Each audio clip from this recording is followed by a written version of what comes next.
burung yang memakai EF timun itu karakter burungnya dia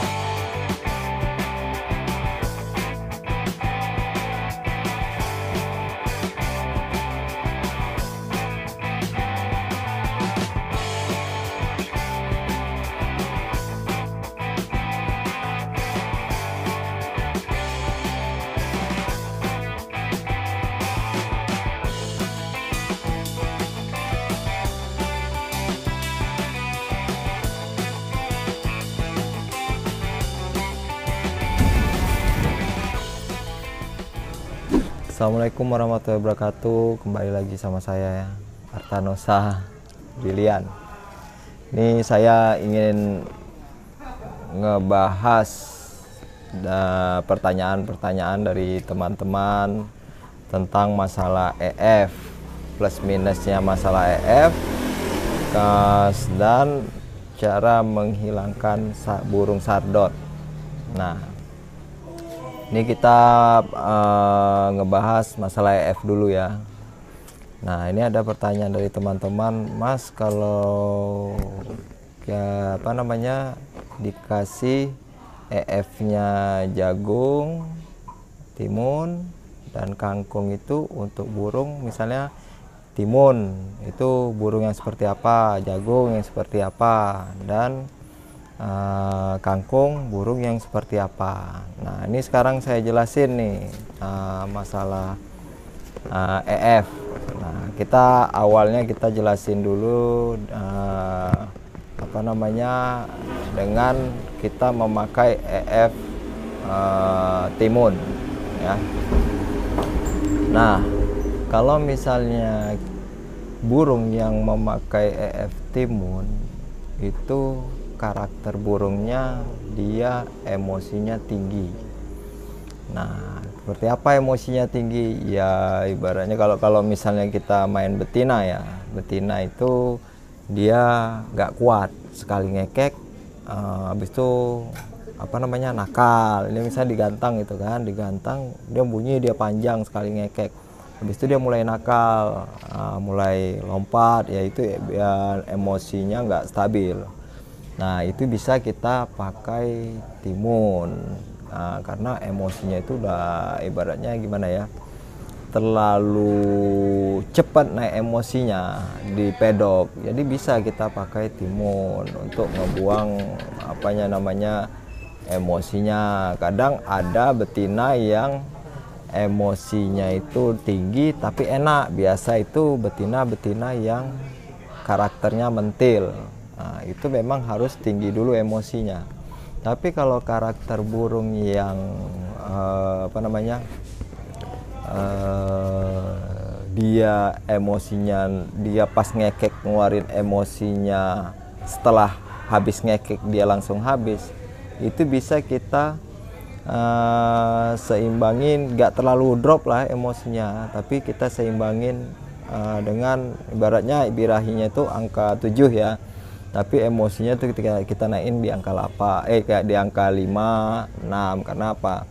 Nanti waktu kita gantung, itu untuk burung yang udah jalan nih ya. Nah, udah pas kita gantung dia naik emosinya, ngekek pertama tuh langsung bertahap dia naik ke 6. Nah, nanti ngekek lagi, naik lagi ke 7. Nah, seperti itu kalau untuk karakter yang emosinya enggak terlalu tinggi.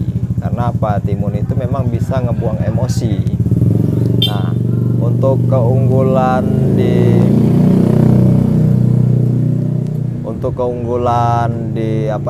di EF timun itu, dia karakter yang burungnya memang tipikalnya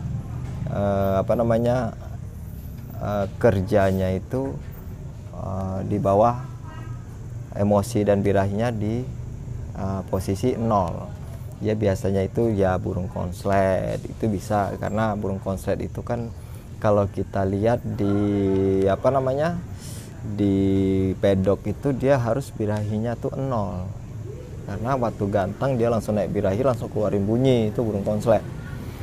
Nah, itu untuk EF timun. Kalau EF jagung itu burung yang karakternya tidak ada emosi. Nah, ibaratnya kalau misalnya karakter burungnya harus naik emosi nih kan, tapi dia nggak kalau digantung ibaratnya kayak burung-burung mentil lah, itu kan harus memang emosinya harus tinggi. Nah, itu bisa dilakukan dengan EF jagung. Nah, karena apa?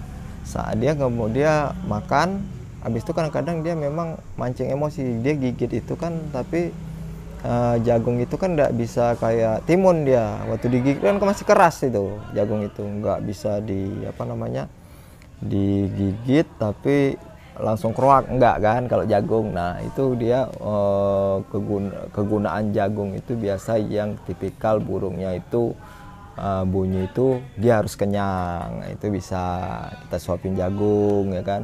Cuman minusnya kalau di jagung itu kalau cuaca udaranya dingin, ibaratnya dia nggak hujan tapi angin dingin, atau dia lagi hujan, itu biasa kebanyakan nyisir kalau main jagung di lapangan nih ya, kita ngomong di lapangan.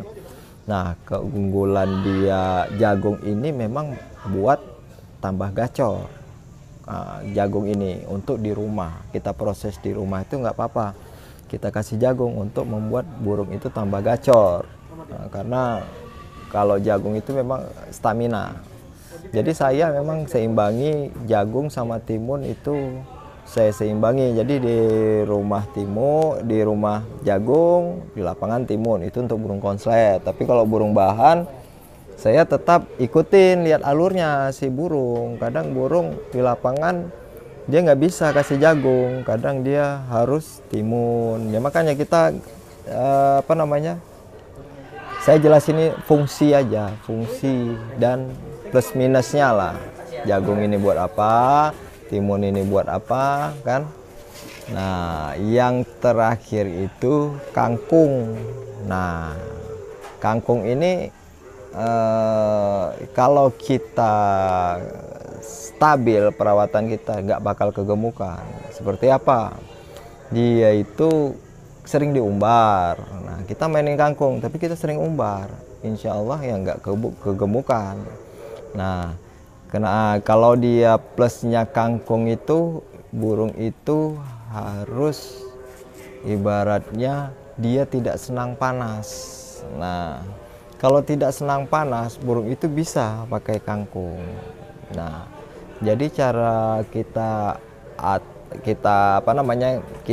gunakan kangkung itu yang burung karakter tidak senang panas itu, saya kasihnya di rumah tiap hari.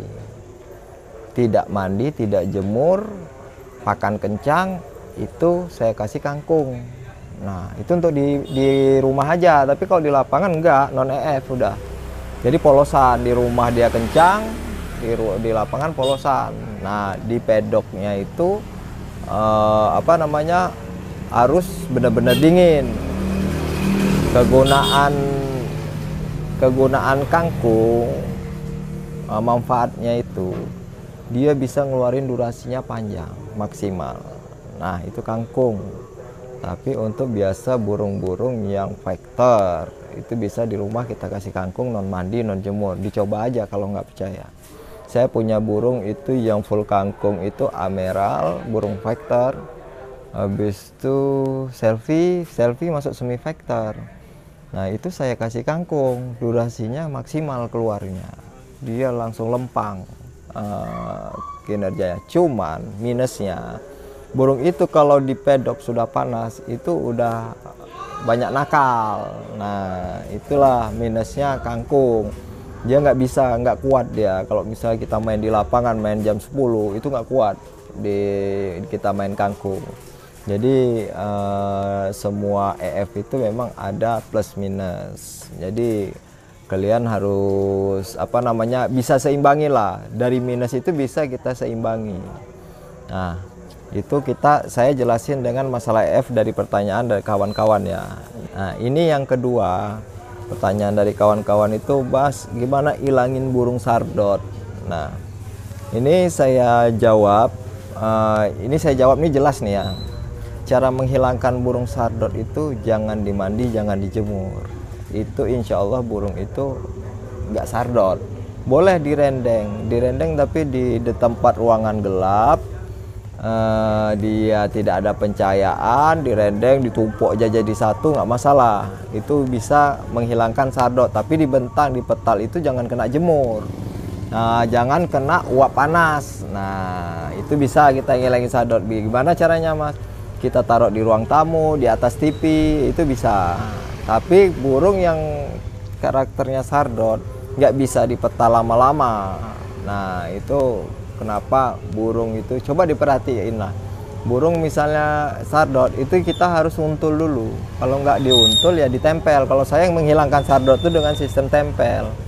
Nah, sistem tempel yang udah saya jelasin lah di YouTube kawan-kawan kayak Bang RD ini kan udah saya jelasin cara sistem tempel yang garansi dobelan, burung macet itu saya lakuin dengan sistem tempel. Jadi burung yang trouble itu saya lakuin dengan sistem tempel. Insya Allah yang trouble dengan apa namanya ya kayak sardot, macet itu ada teman itu ada posting dia dari Pringsewu, Efran Cimot Facebooknya, boleh tanya sama beliau. Beliau itu ngikutin burung itu nggak macet, sardot kayaknya ada sardotnya macet, tapi dia ikutin tahapan-tahapan yang saya jelaskan di RD Kicau itu, yang cara mengatasi burung macet, cara memperbaikinya kan ada itu dengan sistem tempel. Jadi solusinya saya tetap sistem tempel.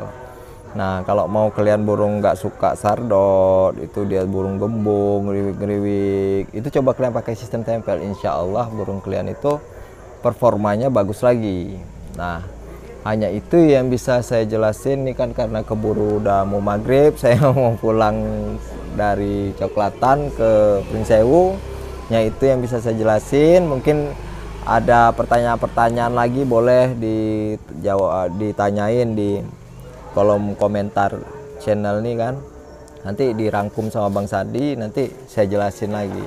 Nggak masalah, tanya terus nggak masalah, nggak usah malu untuk bertanya, karena kita belajar nih kan perlu bertanya. Kalau kita belajar takut-takut ya kita nggak dapat ilmu. Ya saya seperti itu, saya biarpun saya udah banyak pengalamannya, bukan saya mengakuinya, tidak, saya udah banyak pengalaman, tapi saya masih mau bertanya sama teman-teman, ini seperti apa, ini seperti apa. Nah, hanya itu yang bisa saya jelasin buat kawan-kawan, sahabat lovebird, mania Nusantara.